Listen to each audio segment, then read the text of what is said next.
Today, the 16th of August, we're coming to you from UNISA's main campus in Pretoria, where day 2 of the National Convention is taking place.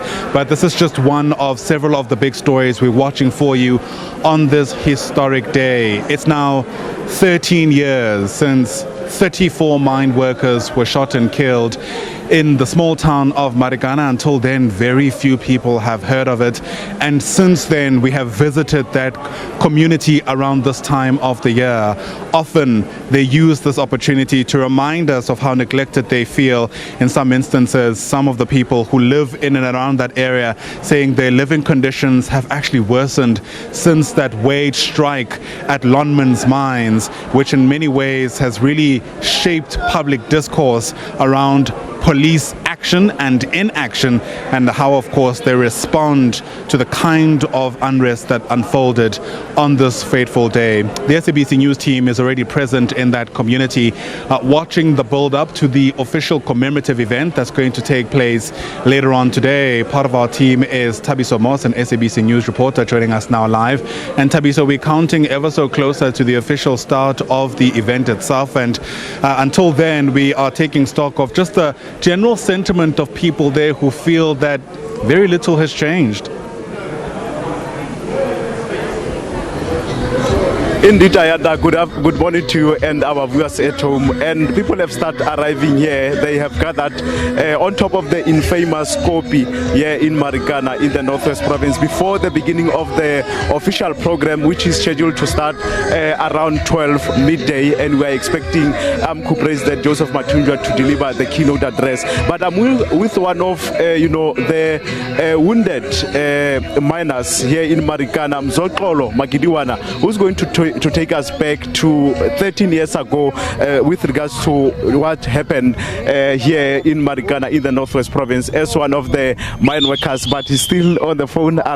He'll speak to us in a moment because he has been waiting for this interview and he has to attend to other issues. But I hope let's talk to him directly. Thank you very much for joining us this afternoon on SABC, Mzoxolo. Just take us 13 years back. What really happened? You were one of the miners who were wounded during Marikana Massacre. Ya mntomkhulu akubuzwa futhi sekuyaziwa ukuba nakuzomuntu uzoxola ethetha ngento yaseMarikana ngulamntu wayedutyulwe imbumbulu eziyi9 ngulo futhi waye wabanjwa i1 meda into ezipha ku5 medals engazange enza into kodwa ebanjelwe ukudutyulwa kwakhe. Namhlanje lilanga lokuba ndashiwa ngabam abantu endandizabalaza nabo. Nama ndizazi uba ndasinda njani, kodwa ndasinda ngokukaThixo. Ndazibona ndingumntu ochaza into yaseMarikana, ndingumntwana ndinjalo. So enyanisweni ndiva ubuhlungu ngoba kuqala kubuye kuvuka izilonda nomzimba ndiwuva ubundongondongo awuvumi ukuba ndithethe ngento yanamhlanje, kodwa ndiyazinyanzela ngoba uyakhumbula ukuba ndide ndathi kulo nyaka ngapha kwaluphelele ndathi ndicela ungathethi ngenxa basendihlaselwa zizifo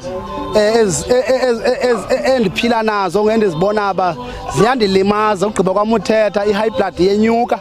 Emveni koko ndishiyeke mna ndijongana nempilo ebuhlungu yokubana ndiyolala esibhedlele.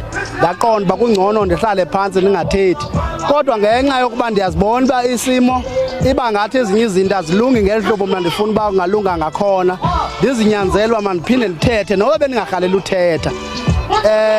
Uyayibona intaba ukuba iseyilaa nto yayiyo sasilimelele injalo. Besicinga uba kuyothi kule minyaka kube intaba ilungisiwe, kukho imonument apha nelanga lanamhlanje ililanga elaziwayo lonke libe yi-public holiday. Kungapheleli apho upresident welizwe njengoba usazi uba wayeyingxenye yale nto eyenzekayo azithobe ebantwini acela uxolo, sibonisane njengabantu belizwe sikwazi ukuqhubeleka nempilo sibheke phambili ngoba siphila kwilizwe iSouth Africa eyayi ibeke phambili ethi umuntu ngumuntu ngabantu. Andiqondi ke ngokuba ngaba yena benobuntu alibale indlela yokucinga into ba kunyanzelekile ukuba lento yoliqolo waliqalayo ngesingqobo sikamama uWinnie esithi uzoza apha eMarikana azinyanzele futhi ade asithathe isinqumo sokuba uyeza athethe nathi kuloo ndawo izobe ihlelekile ilungele uba singathetha naye sikwazi uba sithethe into evanayo.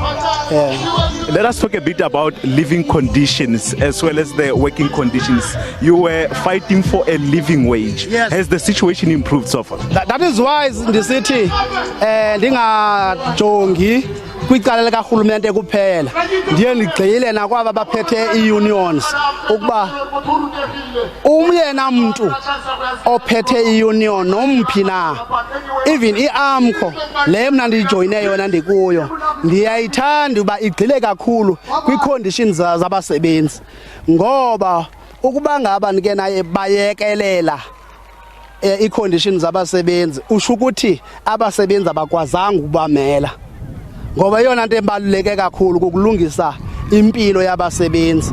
Siyayifuna ke njengoba usisitsho nje uyayazi into ba salwela imali i12,500 now sesingaphezulu kwalo 12,500 kum lonto ngiba proud because imali njengoba abantu bendogqitha ngemali ngorhola apha eMarikana berhola ukodlula mna kuba mna andiyimsebenzini but ndi proud kakhulu because ndiyayazi into ba impilo zabo kumakhaya wabo zatshintsha imizi yotata yokhokho emakhaya apho sisuka khona ayisafani nangolixesha landlela sasiphila ngayo because yayazi ba imali ngelakhe sasifumana i4,000 now abantu barhola imali enjengemali ngoku kodwa sisayifuna imali asikazi uyeke ufuna imali.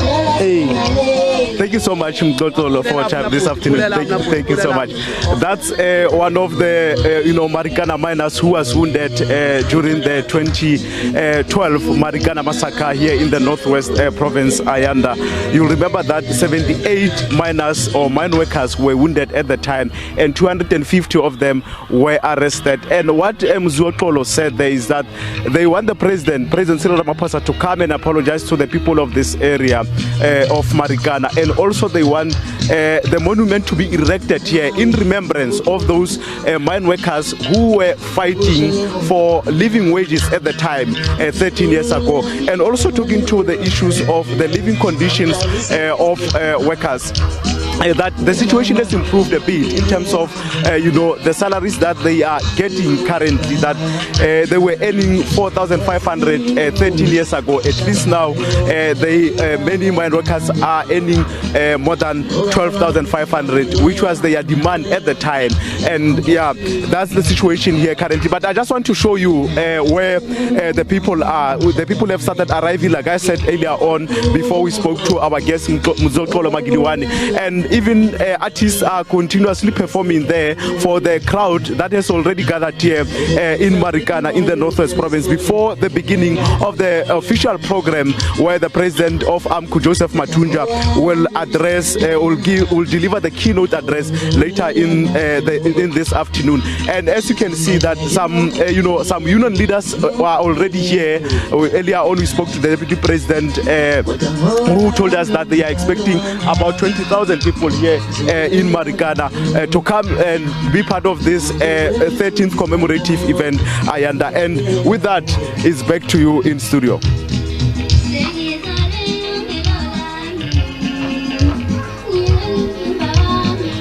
Thabiso is our reporter live to us from Marikana, where of course we're watching the build up to the 13th commemoration of that tragic event that took place on this day in 2012. And once again, a different time but very similar sentiments. Residents there, including those who were affected by that massacre, wounded in that shootout that unfolded as cameras were rolling.